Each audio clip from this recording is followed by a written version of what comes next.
Fala pessoal, voltamos aqui ao vivo, diretamente do On The Road São Paulo, o nosso On The Road Live Show. Muito conteúdo legal aqui. Agora eu tô com a Renata Centurion. Ela é sócia-diretora para a América Latina da Winning by Design, que é uma empresa do Vale do Silício que auxilia empresas e startups a desenhar, construir e escalar vendas. Inclusive está fazendo um trabalho sensacional com o RD, com todo o nosso time de vendas, desde pré-vendas até vendas. Vendas, SDRs, Customer Success e parceiros. Trabalho super legal que eles fazem, fundamental para construir times de vendas de alta performance. Né? Perfeito. E uma profissional altamente experiente, que deu uma palestra super legal aqui há pouco tempo e que tem mais de 20 anos, 20? 20 anos. Eu durmo no Formol. De experiência com vendas, então está fazendo um trabalho super importante para a RD. E voltando no tema da sua palestra, né, você fala, o tema é How to Work Smarter. E o que isso significa na prática, né? Na prática, isso significa que você não precisa se matar de trabalhar, você precisa trabalhar de uma forma mais inteligente. Então, como é que a gente pode fazer isso? Se a gente tiver processo, se a gente tiver metodologia, se você souber como você faz o começo, o meio e o fim, e você puder passar isso para a sua equipe de uma forma prática, para que eles possam performar da melhor forma possível. Porque, de verdade, o que a gente vê em muitas empresas, que não é o ideal, é que cada um faz do seu jeito. Então, se a gente não tem processo, se a gente não tem uma metodologia, se a gente não sabe onde vai começar, onde vai terminar, basicamente a gente depende da habilidade da pessoa ser uma estrela ou não, ele nascer com aquilo. O que a gente brinca é assim, quantos Pelés existem no mundo? Tem um cara. E quanto você precisa pagar para esse cara, para ele ser muito bom dentro da sua equipe? Então, se você tiver uma metodologia e o processo que você coloca todo mundo dentro dessa metodologia, você consegue fazer com que a sua equipe inteira performe muito bem. Então, você não precisa se matar de trabalhar, você precisa trabalhar de uma forma mais inteligente, para que todo mundo possa alcançar suas metas e, no final das contas, chegar nos objetivos. Isso eu acho que é uma das grandes dores de todas as empresas que crescem rapidamente, né? Porque o esforço para você achar o caminho é muito grande. Então as empresas que estão crescendo rapidamente, não necessariamente elas sabem ainda como fazer as coisas funcionarem. Né? Então justamente vem essa questão de como você ter mais resultado com menos esforço. Menos esforço significa trabalhar mais inteligentemente. De uma forma mais inteligente. Qual é o risco de uma empresa que cresce rapidamente de não trabalhar dessa maneira, não ter esse mindset, não buscar isso de forma estruturada? Bom, basicamente quebrar, né? O negócio é quanto tempo demora, né? Mas isso é muito sério, a gente brinca, mas isso é muito sério, porque você tem um limite de dinheiro, né? Investimento, às vezes seu. Eu sou o CEO da minha empresa, eu acredito numa ideia e eu vou colocar isso em prática. Você pode, como CEO, começar as vendas, efetivamente. Você tem a paixão, você sabe aquilo, você montou aquele business. O grande problema é como você passa isso para as outras pessoas. Se você não tiver uma metodologia, o processo de como você faz isso, as pessoas não conseguem acompanhar, elas não sabem do que você está falando. Então, elas não conseguem vender. E o mais importante, assim, como é que eu vendo um produto para quem eu não sei quem é o meu cliente? Eu preciso conhecer meu cliente, preciso entender o que está acontecendo para atender esse cliente da melhor forma possível e da forma mais inteligente. É um risco muito grande, principalmente quando você escala os times, né? Você começa a colocar pessoas novas que ainda não têm a mesma noção do processo, nem tem às vezes a mesma cultura da empresa, você começa a ter uma diversidade cada vez maior e aí começam os problemas, né? Com certeza. E outra coisa importante, assim, é muito importante a diversidade nos times, né? Quanto mais diversidade você tiver, eu sei que essa é a sua próxima pergunta. Não, mas é o gancho. Porque, na verdade, o que acontece? Muita gente fala assim, mas eu quero uma equipe uniforme. É ruim você ter uma equipe uniforme, porque as pessoas se complementam. Então, você pode utilizar o melhor ativo de uma pessoa para ela poder ajudar o time como um todo. E isso faz com que o seu time seja muito mais produtivo.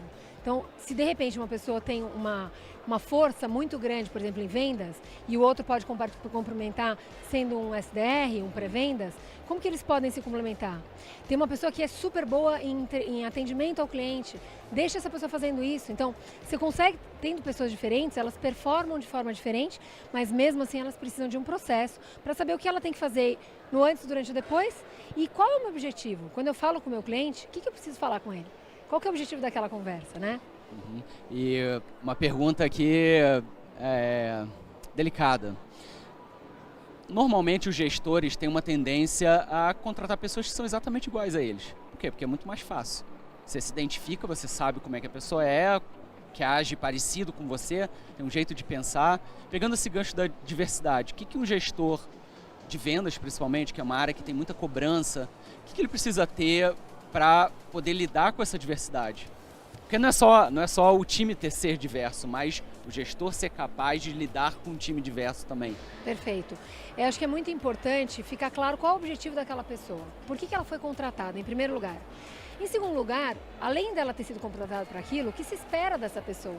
Porque um dos grandes problemas é a falta de comunicação. Então, se eu não sei o que eu espero de você, eu não posso te cobrar, primeira coisa. Eu, como gestora, preciso saber o que eu quero da minha equipe. Em segundo lugar, eu preciso falar isso para a minha equipe. Porque ela não tem como saber o que a gente espera dela se a gente não efetivamente colocar no papel, ou pelo menos mostrar.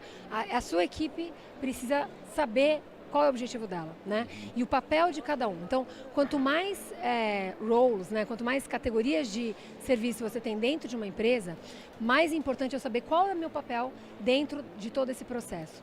Então, onde começa e onde termina. E como eu faço a passagem de bastão.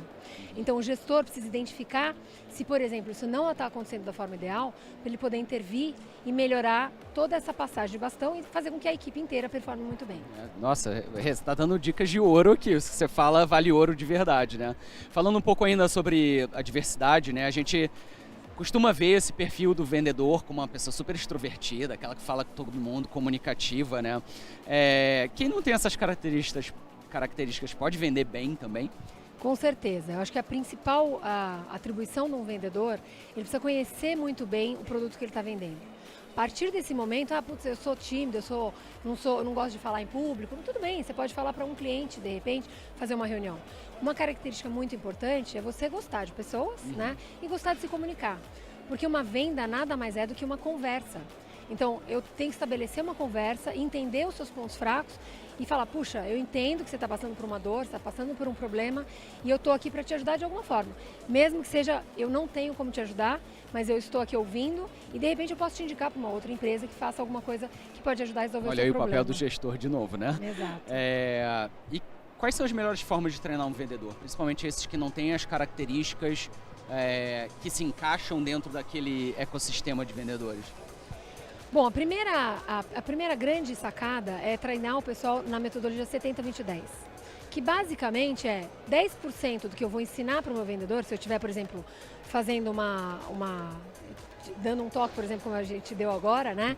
Ou se eu tiver uma aula, um professor dando uma aula, 10% do que foi falado eu vou conseguir absorver, eu como aluno, né?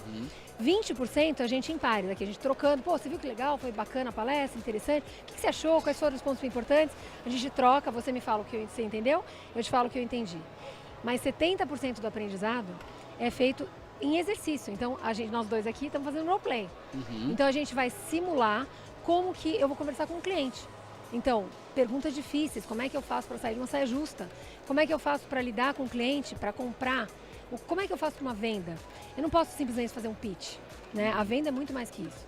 Então, primeiro eu preciso entender a sua dor, qual o problema pelo qual você está passando, para daí sim eu fazer um diagnóstico completo, um diagnóstico importante, para que você queira me ouvir, para te adicionar valor e no final das contas você ter o impacto necessário dentro da sua empresa. O 70-20-10 ele subverte até um pouco o que a gente imagina como educação, né? De uma maneira geral. Então, assim, a riqueza de você de fato experimentar alguma coisa acontecendo faz, cara, a sua cabeça funcionar dentro daquele mindset e faz você achar o caminho que às vezes um livro demora para você aprender, sabe? E outra coisa interessante é quando você conhece os cases dentro da sua empresa. Então, conhecer os cases, você como vendedor precisa conhecer os cases dentro da sua empresa. Por quê? Porque você vai contar uma história. Quando você estiver falando com o seu cliente, você conta uma história. Ele provavelmente não vai lembrar de um monte de coisa que você falou da sua venda, mas ele vai lembrar dessa história. Se for uma história que tem a ver com o dia a dia dele e que realmente gere valor para o momento em que ele está vivendo. Posso puxar uma perguntinha aqui da nossa pessoal que está assistindo a gente? Claro. A Edneia Regina, ela pergunta: as empresas que não possuem SDRs, qual é o momento certo para começar? Bom, primeira coisa, por que a gente tem a função de SDR e vendedor? Porque o SDR ele prepara a venda, a reunião para o vendedor.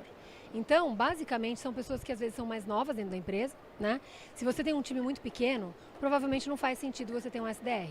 Vale mais a pena você ter vendedores que fazem os dois papéis. A partir do momento que você começa a ver que os seus vendedores não estão dando conta do recado, porque você tem muitas reuniões marcadas, você pode começar com novas pessoas dentro da sua equipe, por exemplo, sendo pré-vendedores ou SDRs. Então, a partir desse momento, são pessoas que normalmente são mais baratas. Ah, putz, eu não tenho budget para colocar esse pessoal. Mas é uma forma de você incluir essas pessoas dentro da sua equipe e já fazer um processo ainda melhor de diagnóstico. Sim, você está ganhando escala, Exato. naturalmente, de uma forma inteligente, né? De uma forma exatamente isso. Bota mais uma aqui, vamos ver. A Milene Salles, ela pergunta, o endomarketing pode ajudar na produtividade de uma equipe? Principalmente para vendas? Você pode repetir? O endomarketing pode ajudar na produtividade de uma equipe? Com certeza. Quanto mais a gente conversa dentro da nossa empresa, o endomarketing nada mais é do que você conseguir internalizar todos os problemas que de repente você pode colocar dentro de uma empresa. Então, o endomarketing ele pode ajudar muito, tanto dentro quanto fora da equipe, né? Quanto mais a gente conhece do nosso processo, melhor vai ficar quando a gente conversar com o nosso cliente da porta para fora. Essa pergunta aqui também vale ouro. Como é que você mantém um time de vendas motivada em tempos difíceis ou de metas muito agressivas? Acho que essa é uma das maiores dores de quem está crescendo também com o time de venda, onde você precisa, né, puxar toda a eficiência deles. A motivação, na verdade, em adultos, a motivação, você precisa entender qual é a motivação da sua equipe. Tem gente que se motiva por dinheiro. Essas são pessoas diferentes de, por exemplo, uma pessoa que quer mudar o mundo. Eu quero fazer com que as pessoas consigam conversar melhor, que as pessoas tenham melhores experiências. Então, depende da motivação que você vê dentro do seu time, você pode utilizar isso a favor da sua empresa. Então, entendendo a motivação, por que essa pessoa está trabalhando com você? Uma das primeiras perguntas que deveria ser feita pelo RH ou por quem está contratando é: por que você gostaria de entrar no nosso time? O que você acha que você pode fazer de diferença? E ver se realmente isso faz sentido, que tem gente que vai, eu quero, sei lá, vai inventar alguma coisa muito mirabolante. Mas de verdade, assim, se a pessoa tem um propósito de fazer a diferença, né, é essa pessoa que tem que estar dentro do nosso time, né? E a motivação, você tem que buscar a motivação de cada um dentro do seu time, porque as pessoas têm motivações diferentes. Então nada melhor do que a motivação da pessoa ser exatamente o propósito da sua empresa. Porque aí você bateu os dois santos, é exatamente o mesmo caminho a ser trilhado. A mágica acontece, né? A mágica acontece. E como é que você faz isso, como é que você entende essa motivação, esse propósito das pessoas quando você já tem um time montado, quando a empresa já está acontecendo, porque isso não foi feito lá no início na contratação? Você tem que conversar com as pessoas, né? Muitas vezes você consegue montar grupos e tem pessoas que não estão inseridas às vezes dentro desses grupos. É conversar com o seu time mesmo, para entender. Pessoal, nós temos esse objetivo. Está dentro do objetivo que vocês querem para o futuro? Pode ser que alguém fale, cara, não é esse meu objetivo, não é isso que eu quero. E essa pessoa fala, putz, quero ser desligado, não faz parte do que eu quero. E fica, tudo bem, continuamos amigos. Mas nada melhor do que você ter um time motivado para seguir um propósito em comum. E com o jogo combinado, né? O jogo combinado faz toda a diferença. E aí sim o negócio explode, né? As suas vendas explodem, tudo acontece de uma forma muito mais natural e mais gostosa. Para todo mundo é melhor. Você tem alguma, dica de ouro, assim, aquela bala de prata, que não existe, mas aquela bala de prata, para montar um time de vendas, para trabalhar com ele? Alguma regra, alguma dica que seja, assim, todas as empresas podem colocar para rodar hoje nos seus times? Algumas coisas interessantes, né? A gente pode pensar em... Eu gosto muito de falar em pessoas curiosas, pessoas que queiram aprender mais. Ninguém sabe tudo. Eu não sei tudo, você não sabe tudo, ninguém sabe tudo. Todos os dias a gente aprende muito e com as pessoas que estão à nossa volta. Então, pessoas curiosas são interessantíssimas de você ter dentro da sua empresa, né? Em segundo lugar, pessoas que gostem de aprender. Então, eu sou curiosa e eu adoro aprender. Então, essas pessoas vão atrás do que tem de melhor, do que tem de vanguarda e vão trazer para o resto da equipe. E trabalhar em time. Não adianta nada a gente querer uma pessoa que fale, não, eu sou, eu faço, eu aconteço, eu apareço. Ninguém faz nada sozinho. A gente precisa trabalhar em time, cada vez mais. Essa é uma habilidade que está se perdendo, né, em muitos lugares que a gente vê. Mas a gente precisa buscar essas pessoas para resgatar isso cada vez mais para dentro da nossa empresa, a gente ter um time de ouro. Nossa, sensacional, muito bom. Queria até deixar uma dica aqui, a gente vai fazer uma semana especial de webinars semana que vem, é a semana da integração avançada entre marketing e vendas, que é fundamental. Então, A gente vai deixar o link aqui também para vocês assistirem. A gente vai falar muito sobre todo esse processo, inclusive sobre estruturas de times de vendas, como é que a gente trabalha com eles e faz esse time trabalhar motivado e entregar mais resultado com um melhor esforço. Obrigado, Rê, por estar aqui com a gente. Obrigada a Sua você, palestra foi sensacional. Obrigada. E espero Adorei que vocês tenham estar aqui. gostado. Obrigado. Adorei estar aqui na Kombi com vocês. Obrigado, Rê. Valeu. Valeu. Tchau, tchau. Tchau, tchau, gente. A gente continua, faz mais um